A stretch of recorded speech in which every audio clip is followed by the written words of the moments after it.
Hello students, चलिए हम लोग स्टार्ट करें आज इलेक्ट्रोस्टैटिक्स का चैप्टर 3। आज का टॉपिक जो हम पढ़ेंगे वो है विद्युत विभव। तो हम लोग क्वेश्चन टाइप का देख लेते हैं। विद्युत विभव से आप क्या समझते हैं, इसका SI मात्रक क्या है, ठीक है, और इसका फॉर्मूला हम लोग लिखेंगे। चलिए, तो विद्युत विभव को पहले डिफिनीशन देख लेते हैं, फिर हम उसको अच्छी तरह से समझेंगे।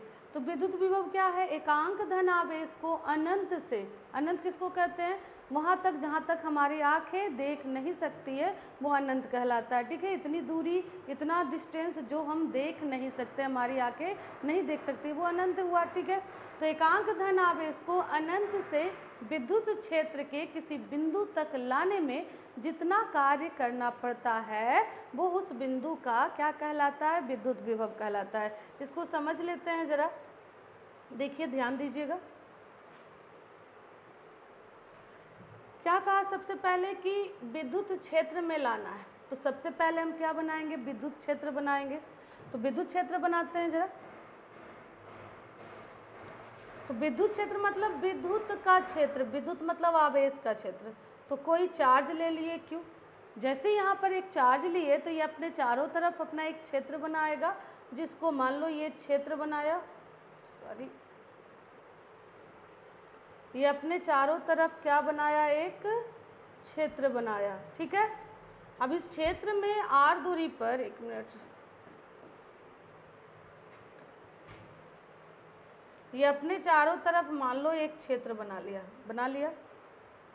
अब इस क्षेत्र में r दूरी पर कोई पॉइंट P है, ठीक है, ले लिए। जिस बिंदु P पर इकाई धनात्मक आवेश को कहाँ से लाना है? अनंत से। तो अनंत ले लीजिए, इधर कहीं क्या है? अनंत है। जिस अनंत पर कोई परीक्षण आवेश जो कितना होता है बाबू? +1।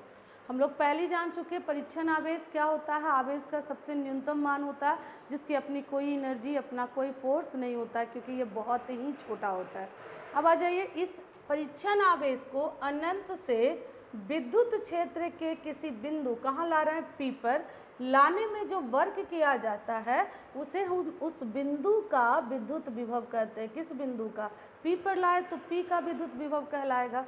यानी विद्युत विभव बराबर हुआ विद्युत विभव बराबर हुआ किस पॉइंट तक लाए? P पर। तो P पर का विद्युत विभव हुआ एकांक धनात्मक आवेश Q0 को कहाँ से कहाँ? इन्फिनिटी से पॉइंट P तक लाने में किए गए कार्य को क्या कहा गया? बिंदु P पर का विभव कहा गया, क्योंकि हम इसको P पर लाए, ठीक है। डिफिनीशन क्लियर हुआ। एकांक धनात्मक आवेश को या एकांक परीक्षण आवेश को अनंत से विद्युत क्षेत्र के किसी बिंदु तक लाने में जो वर्क किया जाता है, जो कार्य करना पड़ता है, जितना कार्य करना पड़ता है, उसे हम उस बिंदु का क्या कहते हैं? विद्युत विभव कहते हैं, ठीक है। तो विद्युत विभव का फॉर्मूला क्या बन गया? Vp बराबर W/Q0। विभव को V से डिनोट करते हैं, कैपिटल V से। तो वर्क किए, अनंत से पॉइंट P तक लाए, किसको? परीक्षण आवेश को लाए। तो जो कार्य करना पड़ा, जितना कार्य करना पड़ा, वो इस पॉइंट का विभव कहलाया, जहाँ पर पॉइंट P को रख दिए, ठीक है। समझ रहे हो? चलिए अब इसको समझते हैं और इसके फिर डेरिवेशन को, यूनिट डायमेंशन को समझेंगे। तो समझ लेते हैं जरा, पेज ले लेते हैं। हाँ, देखिए, तो पोटेंशियल बराबर क्या हुआ? फॉर्मूला विद्युत विभव का फॉर्मूला हुआ, विद्युत विभव V बराबर फॉर्मूला हुआ W/Q0। इकाई धनात्मक आवेश को अनंत से विद्युत क्षेत्र के किसी बिंदु तक लाने में किए गए कार्य को उस विद्युत क्षेत्र के उस बिंदु पर का क्या कहलाता है? विभव कहलाता है, ठीक है। क्यों लाए? ताकि उस चार्ज में एनर्जी आए। क्यों? क्योंकि परीक्षण आवेश में कोई एनर्जी नहीं है, कोई फोर्स नहीं लगा सकता है, वो बहुत छोटा है। तो उसमें एनर्जी देने के लिए उसको हम कहाँ लाते हैं? इलेक्ट्रिक फील्ड में लाते हैं। आप मान लीजिए बहुत छोटा बच्चा हो, आपको भूख लगा हुआ, तो आप कहाँ जाते हो? अपनी माँ के पास जाते हो। क्यों? क्योंकि वो आपकी माँ आपको क्या देगी? एनर्जी देगी। खाना बनाइए, कुछ बनाइए, तो आप खाते हो, तो आप में एनर्जी जाता है, ठीक है। तो आप में एनर्जी देने के लिए क्या करना पड़ा? कोई एक्सटर्नल, आपको मम्मी को काम करना पड़ा, और वो काम आपके अंदर गया, खाने के रूप में, और आप में क्या आया, एनर्जी आया। आप नहीं कर सकते थे स्वयं, क्यों? क्योंकि आप बहुत छोटे हैं, ठीक है। तो बहुत छोटा चार्ज है ये, तो ये स्वयं कार्य नहीं कर सकता, इसके पास एनर्जी नहीं है। तो कोई एक्सटर्नल इसको क्या किया, उस फील्ड तक पहुंचाया, और उस फील्ड तक पहुंचाने में जो वर्क हुआ वो उसकी एनर्जी हुई, ठीक है। बच्चा छोटा है, बहुत छोटा, उसको भूख लगा हुआ है, तो उसको माँ के पास क्या करता है, देना पड़ता है। माँ उसको लेती है और उसको दूध पिलाती है, खाना खिलाती है, जो भी हो तो उसके अंदर क्या आता है, एक एनर्जी आता है, तो उस पॉइंट तक तो ले जाना पड़ेगा ना, ठीक है। तो पोटेंशियल भी क्या हुआ, इकाई धनात्मक आवेश को अनंत से विद्युत क्षेत्र के किसी बिंदु तक ले जाने में किए गए कार्य को। आइए इसका यूनिट लिख लेते हैं जरा। तो विद्युत विभव का एसआई मात्रक, यहाँ से देखेंगे तो कार्य का मात्रक क्या होता है बाबू, जूल होता है, और आवेश का मात्रक क्या होता है बाबू, कूलाम होता है। तो जूल पर कूलाम होता है। विद्युत विभव का जूल पर कूलाम होता है, जिसको और क्या कहते हैं, जिसको और वोल्ट कहा जाता है। जूल पर कूलाम को ही या क्या कहते हैं, वोल्ट होता है। मतलब 1 जूल पर कूलाम बराबर होता है 1 वोल्ट। विद्युत विभव का सीजीएस मात्रक देख लो, विद्युत विभव का सीजीएस मात्रक या ईएसयू मात्रक। ईएसयू का पूरा नाम होता है इलेक्ट्रोस्टैटिक यूनिट, इलेक्ट्रोस्टैटिक यूनिट, वैद्युत स्थैतिक मात्रक जो होता है। तो जूल की जगह जिसको सीजीएस भी आप कह सकते हो, तो वो होता है अर्ग पर स्टेट कूलाम, अर्ग पर स्टेट कूलाम, या इसी को क्या बोलते हैं बाबू, स्टेट वोल्ट बोलते हैं। स्टेट वोल्ट होता है, ठीक है। तो विद्युत विभव का एसआई मात्रक हो गया वोल्ट, और सीजीएस या ईएसयू मात्रक क्या हो गया, स्टेट वोल्ट हो गया, ठीक है। एक ध्यान रखना आपको, एक स्टेट वोल्ट बराबर होता है बाबू, एक स्टेट वोल्ट बराबर होता है 300 वोल्ट। आप इसको निकाल सकते हो, देखो हम निकाल के बताते हैं। एक स्टेट वोल्ट बराबर कितना होता है, 300 वोल्ट। देखिए कैसे होता है एक स्टेट वोल्ट बराबर 300 वोल्ट। तो एक स्टेट वोल्ट मतलब, स्टेट वोल्ट मतलब क्या, अर्ग पर स्टेट कूलाम। तो एक स्टेट वोल्ट लेते हैं, एक स्टेट वोल्ट मतलब एक अर्ग पर स्टेट कूलाम। अब देखो जरा, 1 जूल बराबर होता है 10⁻7 अर्ग, और 1 कूलाम बराबर होता है बाबू 3 गुना 10⁻9 स्टेट कूलाम। 1 जूल बराबर 10⁻7 अर्ग, और 1 स्टेट कूलाम बराबर 1 कूलाम बराबर होता है 3 गुना 10⁻9 स्टेट कूलाम। यहाँ रख दीजिए, तो अर्ग के यहाँ अर्ग है, 1 जूल बराबर 10⁻7 अर्ग, तो 1 अर्ग बराबर कितना हो जाएगा, इधर से कर दो, 1 अर्ग बराबर हो जाएगा 1/10। तो हम यहाँ कर देते 1/10⁻7 जूल हो जाएगा। अब बटा है तो बटा दे दो, एक स्टेट, 1 कूलाम बराबर इतना, तो 1 स्टेट कूलाम बराबर इधर कर दो 1/3 गुना 10⁻9 कूलाम हो जाएगा। चलो कुछ नहीं किए, अर्ग बराबर अर्ग को जूल में बदल दिए, स्टेट कूलाम को कूलाम में बदल दिए। 1 अर्ग बराबर 1/10⁻7 जूल, और 1 स्टेट कूलाम बराबर 1/3 गुना 10⁻9 कूलाम। अब ये वाला ऊपर चला जाएगा, तो ये हो जाएगा 3 × 10⁹ बटा 10⁻7 इतना जूल पर कूलाम, ठीक है। अब देखो 7 है तो ये कटेगा, 7 शून्य तो 2 बचेगा, तो 3 गुना 10⁻2 मतलब क्या हो गया 300 जूल पर कूलाम, और जूल पर कूलाम मतलब क्या बाबू, वोल्ट। तो कितना आ गया, 1 स्टेट वोल्ट बराबर 300 वोल्ट। कितना आ गया, 1 स्टेट वोल्ट बराबर 300 वोल्ट। क्लियर हो गया। तो 1 स्टेट वोल्ट बराबर कितना होता है, 300 वोल्ट होता है। अच्छा फिर से कह रहे हैं कि विद्युत विभव कहाँ था, आवेश में, परीक्षण आवेश में विभव था नहीं। अगर परीक्षण आवेश में पोटेंशियल होता, एनर्जी होता, तब तो उसको लाने का जरूरत ही नहीं था, उसके पास एनर्जी नहीं था। देखते कोई भी वायर जब आप लेते हो, कोई भी इलेक्ट्रिकल डिवाइस जलाना रहता है, चलाना रहता है, तो उससे वायर को कनेक्ट करके उसको आप इलेक्ट्रिक फील्ड में ले जाते हो, वहाँ एक वोल्टेज उसको मिलता है, एक पोटेंशियल डिफरेंस उसको मिलता है, उस पोटेंशियल डिफरेंस पर वो क्या होता है, एक्सेलरेट करता है, चलना शुरू करता है। क्यों उसको वहाँ क्यों ले गए, क्योंकि उसके पास अपनी एनर्जी नहीं है। क्यों एनर्जी नहीं है, क्योंकि वो बहुत स्मॉल है। ठीक है, समझ में आ गया।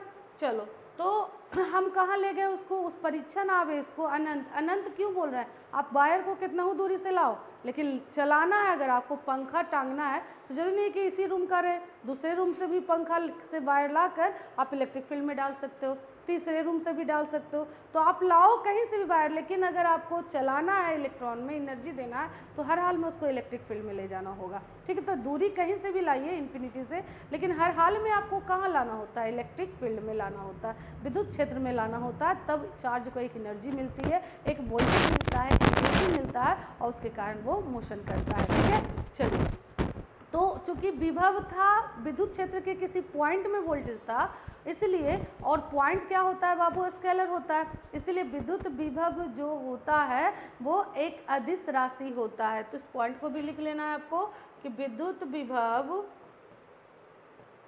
विभव एक कैसी राशि होती है, अदिश राशि होती है।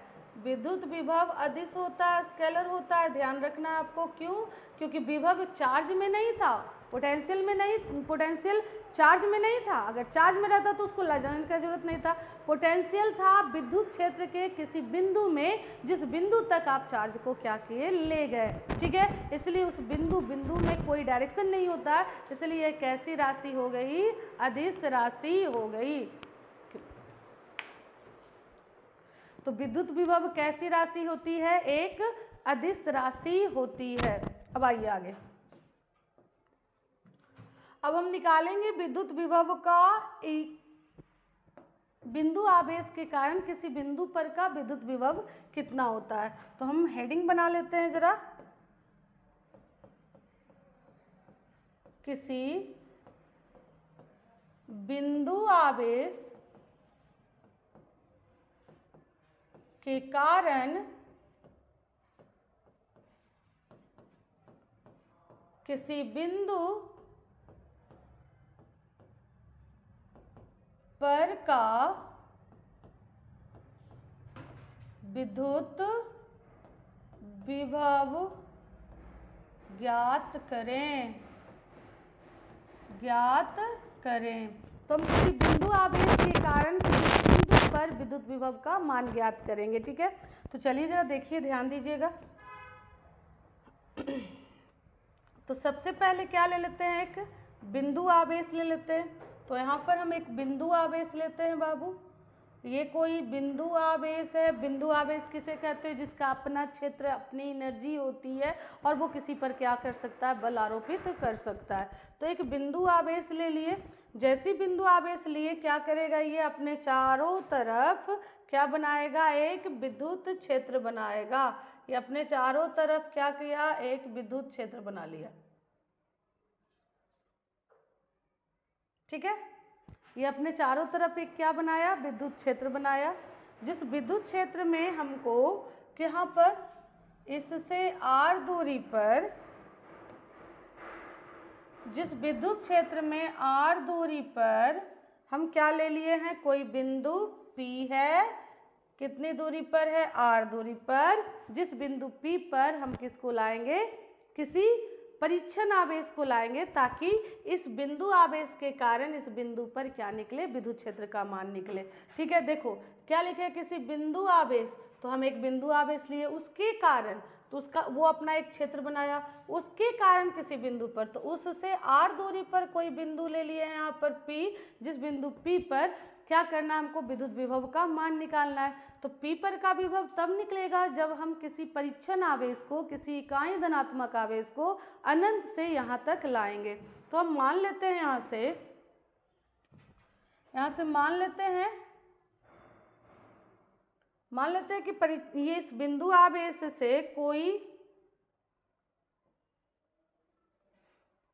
परीक्षण आवेश जो है Q0 जो +1 है वो कितनी दूरी पर है, x दूरी पर है। ठीक है, कितनी दूरी पर है, x दूरी। ये वाला डिस्टेंस कितना है, x है,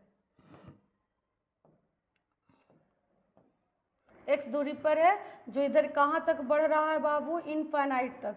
इनफाइनाइट को शो नहीं कर सकते ना, तो मान लीजिए कि Q0 कहाँ से है, इनफाइनाइट पे है, और उसको अभी हम कहाँ लाए हैं, x दूरी पर अभी ले आए हैं। ठीक है, तो ये Q0 को हम कहाँ रख दिए, इनफाइनाइट पर। ठीक है, इनफाइनाइट में किसी पॉइंट तक लाए हैं अभी, कहाँ, कितनी दूरी में, x दूरी, क्योंकि इनफाइनाइट को हम लोकेट नहीं कर सकते, तो इनफाइनाइट से कहीं एक x दूरी को हम ले लिए हैं। अब आ जाइए, इधर कहाँ तक गया है, इनफाइनाइट तक।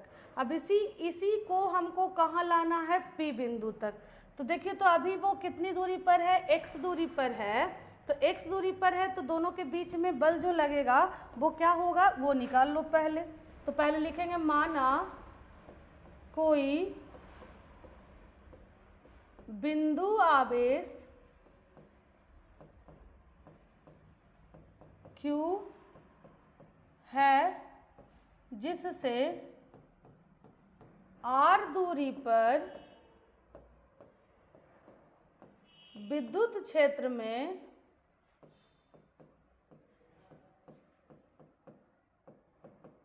कोई बिंदु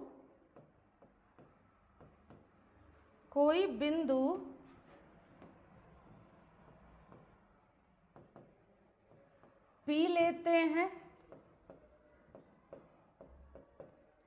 जहां विद्युत विभव का क्या करना है, मान ज्ञात करना है। तो अनंत से x दूरी पर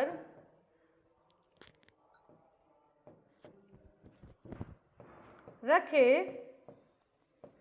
परीक्षण धन आवेश पर लगा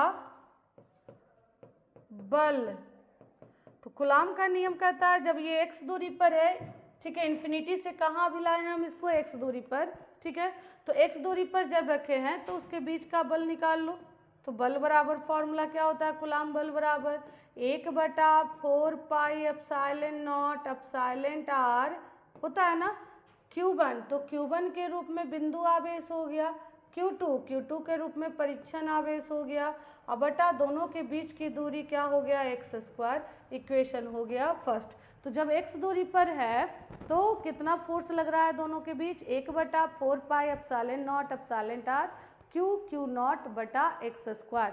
ये कब हुआ, जब इसको किसी मीडियम में रखे। अगर एयर रहेगा तो एप्सिलॉन r का मान हम लोग पहले भी जान चुके कि हवा के लिए सापेक्ष वैधुता 1, धातु के लिए अगर धातु रहेगा तो उसके लिए अनंत होता है, हवा में सापेक्ष वैधुता 1 होता है, और अगर जल है तो उसके लिए सापेक्ष वैधुता का मान क्या होता है, 80 होता है। इस पॉइंट को ध्यान भी रखना है आपको, हम बार बार बोल चुके हैं, ऑब्जेक्टिव में सबसे ज़्यादा पूछता है कि धातु के लिए सापेक्ष वैधुता या प्रवैधुतांक नियतांक का वैल्यू कितना होता है, तो अनंत होता है। चलिए, तो हम हवा नहीं लेकर कोई मीडियम लिए हैं, जिस मीडियम में चार्ज को क्या किया गया है, रखा गया है। तो फॉर्मूला हो गया 1/4 pi epsilon not epsilon r Q0 बटा x²। ठीक है, अब हमको क्या करना है, इस चार्ज को क्या करना है, एक बिंदु से कहाँ लाना है, P। तो हम पहले मान लेते हैं कि ये चार्ज में अल्प विस्थापन हुआ और वो कहाँ पहुँचा है, B बिंदु पर। कितना विस्थापन हुआ, dx। कब, जब इस पर क्या लगाया गया, फोर्स लगाया गया। तो हम क्या करेंगे, कोई एक्सटर्नल क्या करेगा, उस चार्ज को उठाएगा। ठीक है, उस चार्ज को उठाएगा और उठाकर इसको इलेक्ट्रिक फील्ड में लाएगा। ठीक है, तो वो फोर्स लगाएगा किसके, इसके फोर्स के अगेंस्ट में लगाएगा। देखो बाबू, ये प्लस चार्ज है और ये भी प्लस है, तो प्लस प्लस में तो रिपल्सन होगा, तो इसका फोर्स तो इस डायरेक्शन में लगेगा। ध्यान से देखो, ये प्लस तो इसका फोर्स तो इस डायरेक्शन में लगेगा, लेकिन तुम किधर ले जा रहे हो इसको, उतना ही बराबर फोर्स लगाकर तुम उसको अपोजिट ले जा रहे हो। इसका फोर्स का डायरेक्शन प्लस प्लस रिपेल करेगा, विकर्षित करेगा, तो इसका डायरेक्शन इधर है, लेकिन तुम किधर ले जा रहे हो इसको, अंदर की ओर ले जा रहे हो। मतलब फोर्स लगा रहे हो, डिस्प्लेस कर रहे हो, विस्थापित तो कर रहे हो, लेकिन उल्टा कर रहे हो, उल्टे डायरेक्शन में, ठीक है, इसके फोर्स के अपोजिट में। तो क्या करना पड़ेगा, ए से बी ला रहे हो, तो ए से बी क्या पूरा विस्थापित किए, लाना तुमको कहाँ है, पी पर, लेकिन अभी कहाँ लाए हो आप, ए से बी थोड़ा सा दूरी विस्थापित किए हो, तो थोड़ा दूरी विस्थापित किए हो तो थोड़ा काम हुआ। अब समझ लो जरा कि आपको दिया गया है, बहुत सारा बर्तन दे दिया गया है कि इसको पूरा मांज देना है, लेकिन अभी आप 2 बर्तन मांजे हो, तो क्या पूरा बर्तन पूरा नहीं ना, तो अभी थोड़ा सा काम हुआ है, ठीक है। बिल्कुल उसी तरह से तो आपको कोई पढ़ाई कोई दिया गया है कि 4 चैप्टर आपको पढ़ लेना है, और अभी आप 1 चैप्टर पढ़ो, तो क्या पूरा काम हो गया, पूरा पढ़ाई हो गई, नहीं, अभी तो 1 ही चैप्टर हुआ है, तो थोड़ा काम हुआ। यहाँ भी इसको कहाँ लाना है, विद्युत क्षेत्र के P बिंदु पर, लेकिन अभी विस्थापित होकर कहाँ आया है, B पर, अभी अल्प काम हुआ, तो पहले अल्प काम निकाल लेते हैं। तो लिखेंगे इसलिए परीक्षण आवेश को, परीक्षण धन आवेश को बिंदु ए से बिंदु बी तक लाने में किया गया अल्प कार्य। तो अल्प को क्या से डिनोट किया जाता है बाबू, अल्प को DW से डिनोट करते हैं, D स्मॉल को दर्शाता है। तो अल्प कार्य किए, कैसे काम हुआ, काम का फॉर्मूला होता है बल गुना विस्थापन, मतलब इस पर फोर्स लगाकर इसको क्या किए, विस्थापित किए। तार पंखा चलाना होता है तो वायर को उठाते हैं और इलेक्ट्रिक फील्ड में डालते हैं, तो वायर पर फोर्स लगाया और उसको विस्थापित किया, कहाँ ले गया, फील्ड में ले गया, ठीक है। तो फोर्स गुना विस्थापन, लेकिन यहाँ पर क्या आएगा, यहाँ पर माइनस साइन आएगा। माइनस क्यों आएगा, क्योंकि प्लस प्लस में रिपल्शन होता है, तो इसके फोर्स का डायरेक्शन इधर होगा, लेकिन तुम किधर ले जा रहे हो इसको, अंदर की ओर ले जा रहे हो। तो विस्थापन अलग क्या कर रहे हो, विस्थापन का जो डायरेक्शन है, विस्थापन का जो डायरेक्शन है वो उल्टा है, इसलिए यहाँ पर क्या लगेगा, माइनस लगेगा। तो F into minus D x, मतलब DW बराबर minus F into d x. F का वैल्यू निकाले हुए हो बाबू, पुट कर दो, क्या है, 1/4 पाई एप्सिलॉन नॉट एप्सिलॉन टार क्यू नॉट बटा x square into d x. तो B से A एक अल्प दूरी पर लाए, अल्प विस्थापन किए, तो अल्प कार्य हुआ। आपको लाना कहाँ से है, तो देख लो, आपको लाना है इन्फिनिटी से कहाँ पहुँचाना है P। अभी आप कहाँ हैं, थोड़ा सा विस्थापित हुए, तो हम पूरा काम तब करेंगे जब चार्ज जो इन्फिनिटी पर था उसको कहाँ लाएंगे, P, माने X कहाँ था, मैक्सिमम इन्फिनिटी पर, उसको कहाँ लाना है, इलेक्ट्रिक फील्ड के P पॉइंट पर, ठीक है। तो चलेंगे आगे बढ़े। तो टोटल कार्य के लिए क्या कर देंगे, इसको इंटीग्रेट कर देंगे, तो लिखेंगे इसको इक्वेशन सेकंड करते हैं। तो इसीलिए परीक्षण धन आवेश को, परीक्षण धन आवेश को अनंत से विद्युत क्षेत्र के बिंदु P पर लाने में किया गया कुल कार्य। तो टोटल कार्य निकालेंगे, तो टोटल के लिए क्या करेंगे, इंटीग्रेट करना पड़ेगा। वैसे ही देखो क्यों इंटीग्रेट करना पड़ रहा है, देखो जरा, आप इसको लाए A से B, थोड़ा सा काम हुआ, फिर B से कहीं ले जाएगा, फिर थोड़ा काम होगा, फिर थोड़ा काम होगा, थोड़ा काम होगा, और सारे काम को क्या करते चल जाओगे, जोड़ते चले जाओगे, तो पेपर का वर्क निकल जाएगा, किया गया कार्य। तो हम क्या करेंगे, जोड़ने के मेथड को ही क्या बोलते हैं, इंटीग्रेशन। तो थोड़ा थोड़ा थोड़ा थोड़ा बार बार ना निकाल के हम एक का निकाल कर क्या करते हैं, इंटीग्रेट कर देते हैं। तो चलो इंटीग्रेट कर दो, टोटल वर्क डन बराबर क्या हो जाएगा, इंटीग्रेशन यहाँ DW और इधर इंटीग्रेशन 1/4 4 पाई एप्सिलॉन नॉट, लेकिन यहाँ पर माइनस था, 1/4 pi epsilon not epsilon r q not बटा x square into d x.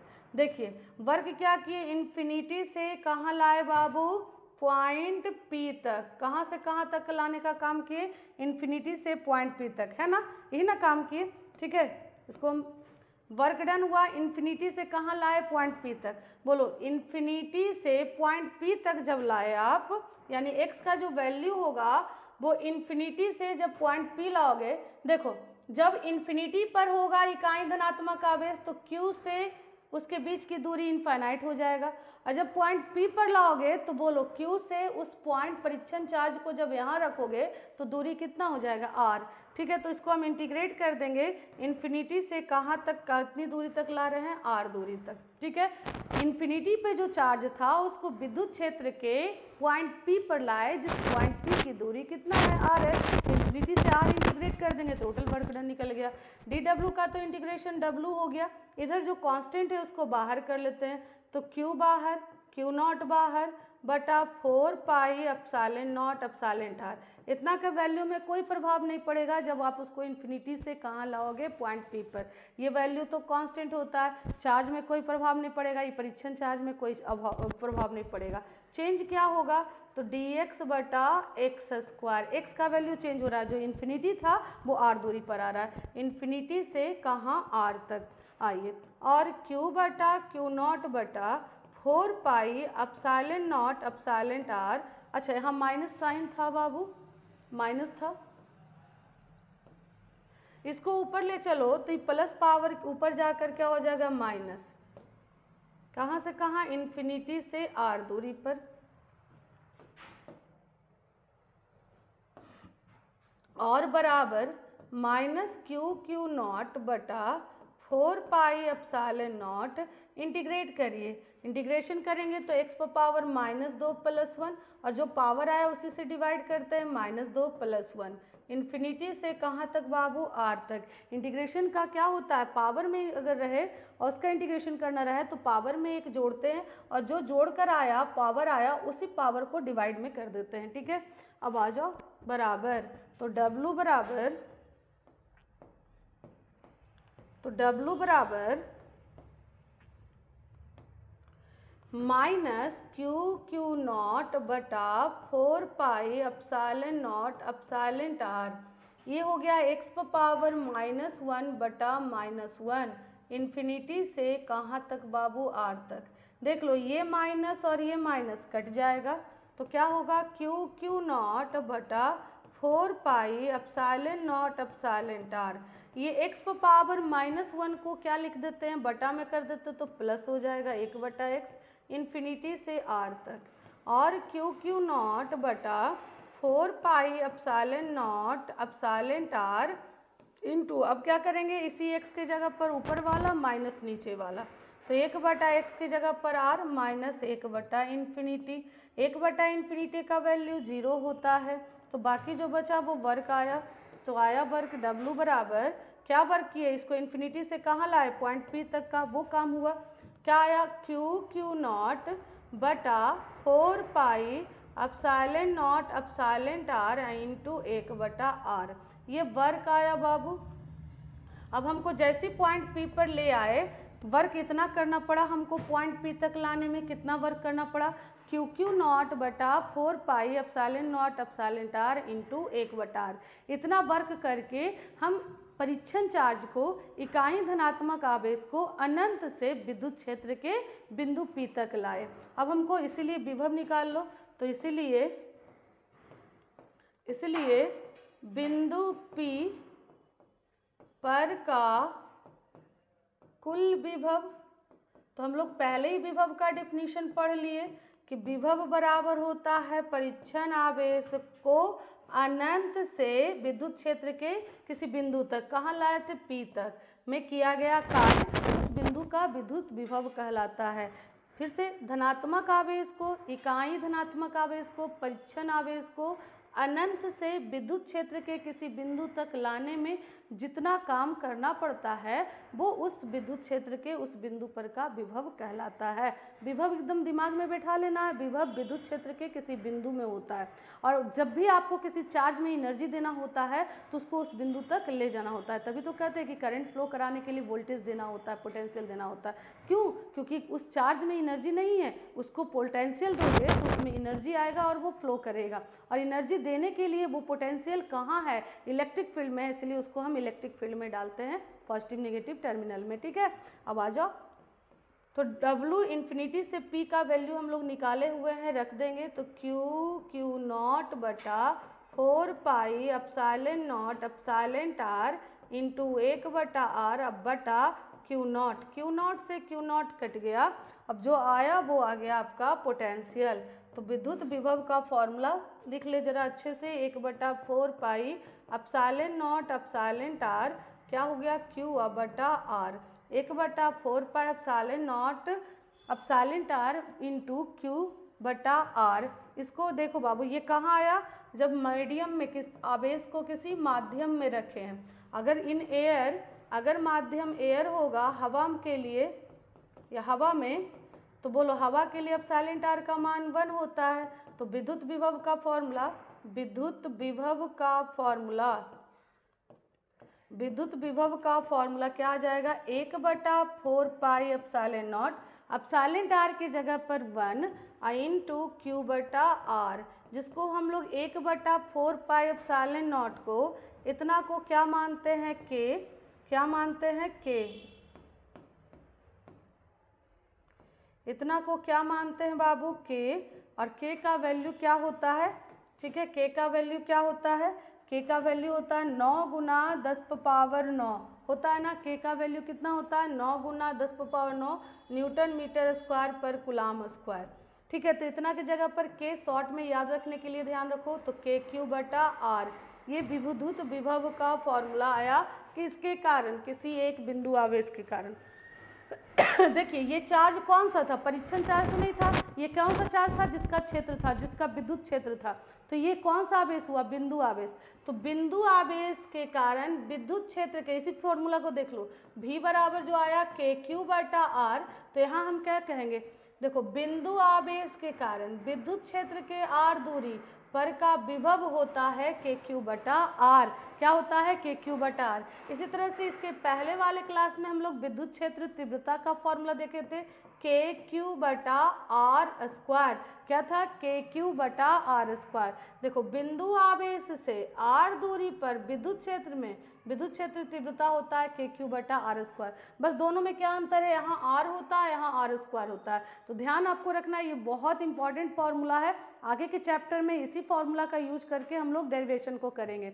ठीक है, तो ध्यान रखना है कि बिंदु आवेश, बिंदु मतलब कोई एक आवेश के लिए विभव कितना होता है बाबू? तो विभव होता है KQ बटा R। और विद्युत क्षेत्र तीव्रता कितना होता है? तो KQ बटा R स्क्वायर। ठीक है, KQ बटा R स्क्वायर। तो विद्युत क्षेत्र के किसी बिंदु पर बिंदु आवेश के कारण बिंदु आवेश क्षेत्र बनाया और उस क्षेत्र के किसी, देखो लो, बिंदु आवेश क्या बनाया? अपना क्षेत्र बनाया। जिस क्षेत्र में R दूरी पर कोई बिंदु है तो वहाँ पर का विभव निकालना है। इस बिंदु आवेश के कारण क्षेत्र के किसी R दूरी पर का बिंदु पर का विभव, तो हम फॉर्मूला देंगे KQ बटा R और इंटेंसिटी का फॉर्मूला देंगे KQ बटा R स्क्वायर।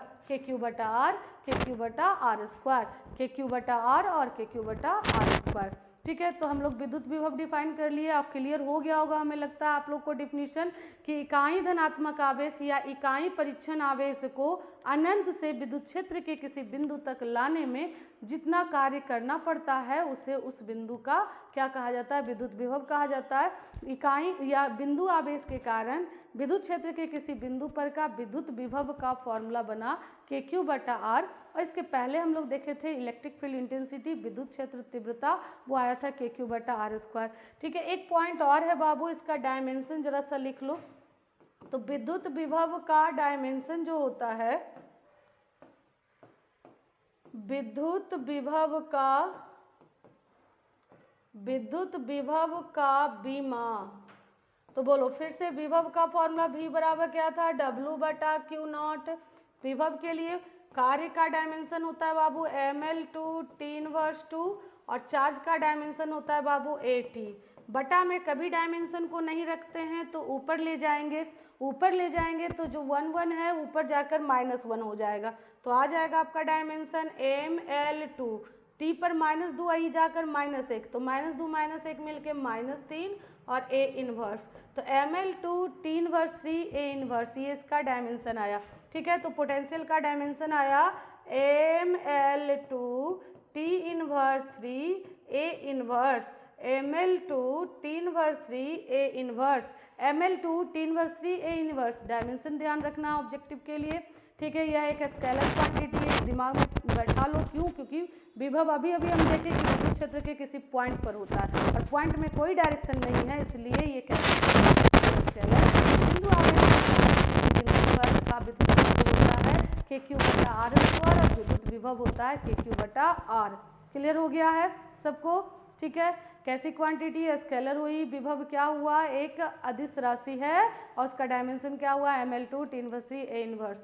तो हमें लगता है कि आप लोग को ये क्लास क्लियर हो गया होगा। ठीक है, चलिए तो आप लोग मन लगाकर पढ़िए, एग्जाम की तैयारी अच्छे से कीजिए और मिलते हैं अगले क्लास में। ओके।